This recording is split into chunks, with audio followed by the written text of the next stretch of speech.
فقط چند ثانیه طول میکشه.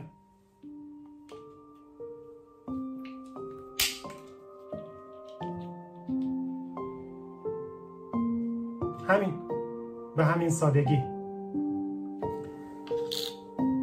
حالا اگه بخوام اینو درستش کنم چی؟ اول باید قطعش رو پیدا کنم، به هم بچسبونمش، تنظیمش کنم، آزمون خطا کنم، آخرش هم معلوم نیست که مثل اولش بشه یا نه. میدونی چرا؟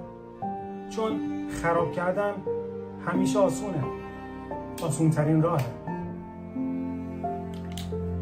یه جمله اشتباه، یه تصمیم اشتباه، یه بیفکری میتونه چیزی رو که سالها ساختی و یهو خراب کنه و بریزه پایین.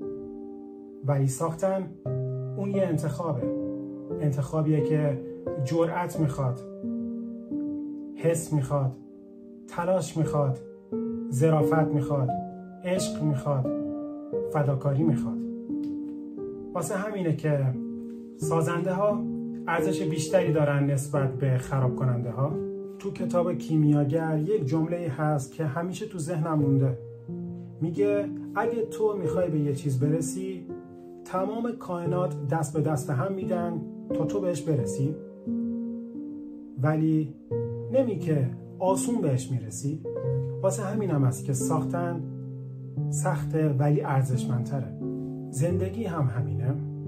یه حرف، یه تصمیم، یه حرکت اشتباه میتونه یه رابطه رو خراب کنه، یه اعتماد رو نابود کنه، میتونه خود تو رو بشکنه. ولی ساختن جرأت میخواد. ساختن یعنی قبول میکنی که سخته. ولی سازنده ها یه چیزی دارن که خراب کننده ها ندارن: تعهد، صبر و یه دید عمیق. ویکتور فرانکل تو اردوگاه مرگ آشویتس بود، جایی که همه چیز خراب شده بود، ولی اون بین اون همه خرابی ها شروع کرد به ساختن معنا و نوشت انسان میتونه همه چیزش رو از دست بده جز یک چیز: انتخاب نگرشش نسبت به هر موقعیت. اون انتخاب است که ما رو میسازه، نه خراب کردن بلکه بازسازی. فرق بین خراب کننده و سازنده اینه که خراب کننده همیشه دنبال مقصر میگرده، ولی سازنده دنبال راه حل.